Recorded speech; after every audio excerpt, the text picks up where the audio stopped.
Imagine que você esteja navegando calmamente em um trecho de águas calmas de um grande rio africano. O reflexo da lua na superfície parece uma trilha brilhante na proa do barco, como se iluminando o leito a ser seguido em segurança. Poético, né? Lê do engano. De repente, alguém observa que algo parece ter atravessado a frente do barco. A princípio pareceu uma cobra, mas não qualquer cobra.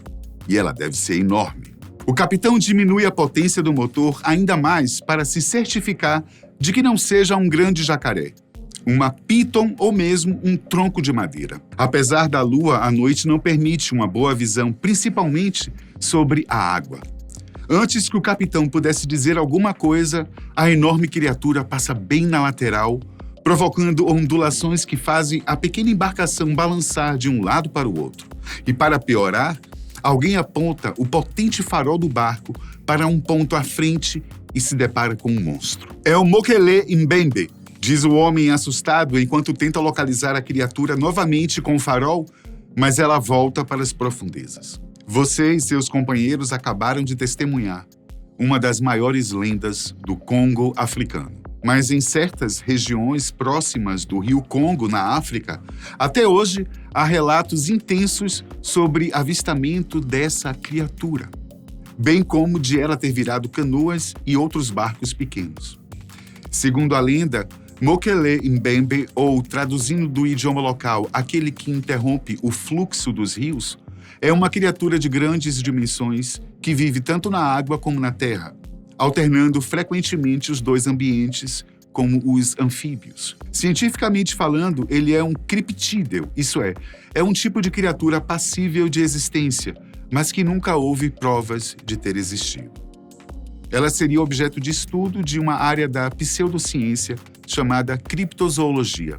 Esta, por sua vez, trabalha com a hipótese de espécies animais que supostamente existiram ou que foram raramente avistadas. Contudo, de acordo com os mais antigos relatos, a tal criatura não se alimenta de carne, somente de plantas.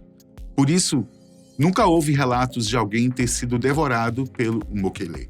Os primeiros relatos a respeito dessa criatura descendente dos dinossauros apareceram por volta de 1776, quando um missionário francês, Abbé Lieven Proyard, presenciou e registrou em desenhos pegadas de um grande animal até então desconhecido.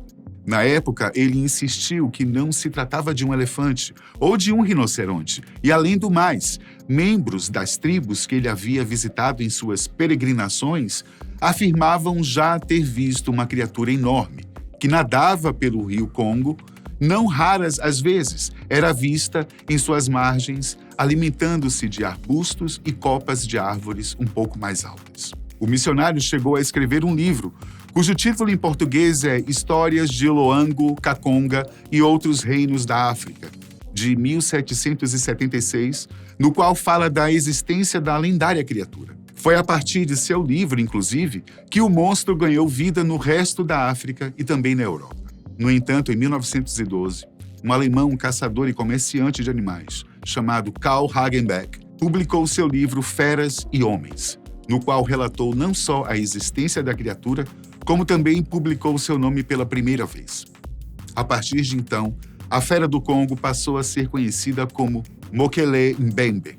Segundo o alemão, os relatos se coincidiam sempre, mesmo entre tribos distantes e desconhecidas uma das outras.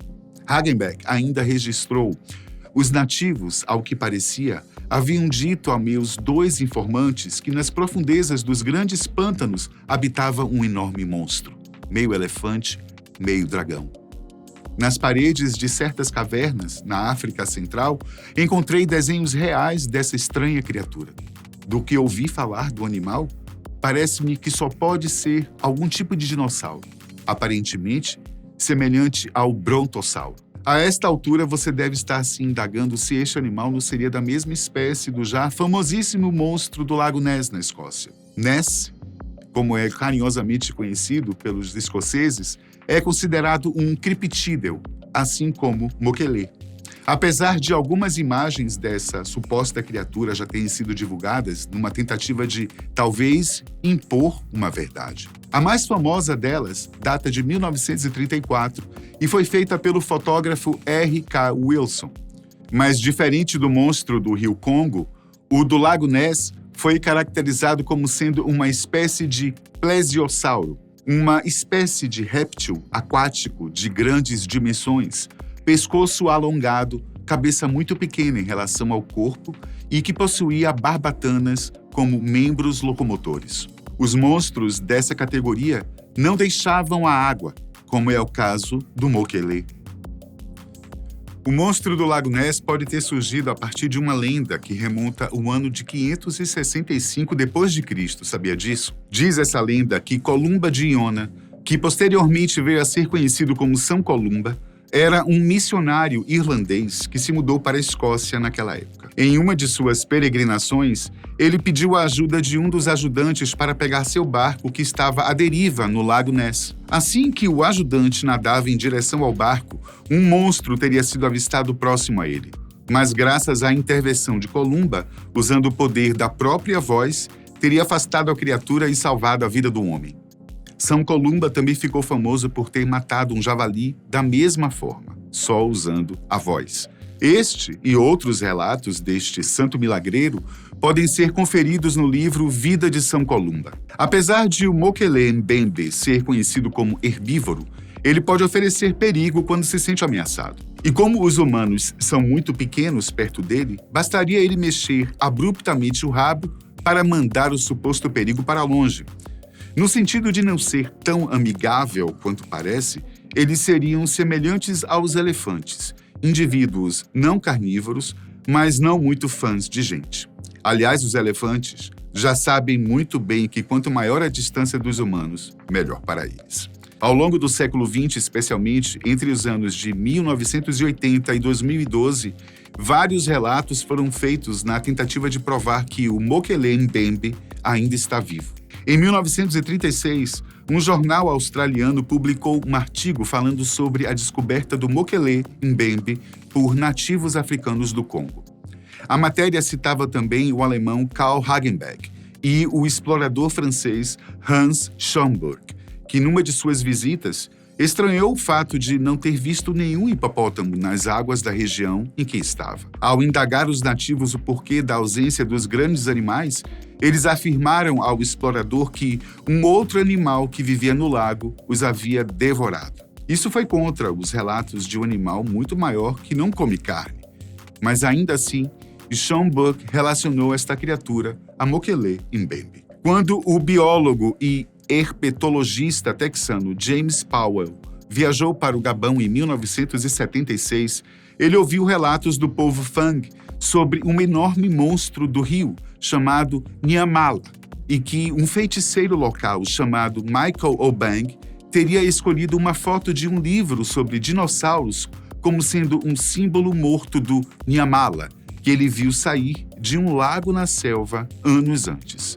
Mais tarde, Powell se juntou a outro biólogo, Dr. Roy McCall, e em 1979 viajaram para a República Popular do Congo para investigar a atividade Mokele Mbembe, que Macau acreditava estar centrada na região de Likouala. Trata-se de uma enorme área de pântanos inundados sazonalmente e que foi deixada em branco na maioria dos mapas.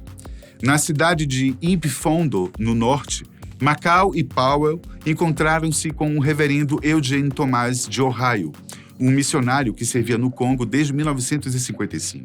Tomás tinha ouvido muitas histórias sobre Mokele Mbembe e enviado em primeira mão para testemunhas oculares que viram o monstro. A princípio, Macau relutou em acreditar que estava no rastro de um dinossauro vivo. No entanto, cada testemunha foi absolutamente enfática ao dizer que as ilustrações do apatossauro e do diplodocus no livro de Macau sobre dinossauros eram cópias exatas do Mokele Mbembe. Os dinossauros foram extintos há mais de 65 milhões de anos, supostamente devido à queda de um asteroide na península de Yucatán, no México. O impacto e suas consequências, que envolveram terremotos, maremotos e explosões vulcânicas em várias partes da Terra, eliminaram mais da metade da vida do planeta, causando a última extinção em massa que conhecemos. Por isso, até onde nosso leigo conhecimento chega, é praticamente impossível pensarmos em um animal pré-histórico que ainda esteja em algum lugar por aí, se mostrando para uns e outros e que, quando aparece em alguma fotografia ou vídeo, cai na pasta dos assuntos duvidosos. Além do mais, qualquer animal possui um determinado tempo de vida. Digamos que o animal do porte do moquelê, por exemplo, possa viver no máximo 100 anos. Se sua existência fosse comprovada, poderíamos nos certificar de que ele não seria o único de sua espécie e que seus antecedentes tiveram bastante sucesso ao longo de milhares de anos, permanecendo vivos e gerando herdeiros para a eternidade. Diz aí nos comentários a sua opinião sobre o Mokele Mbembe. Você acredita no Messi? Hein? Esses companheiros pré-históricos, será que eles ainda estão por aí? Deixa aí nos comentários.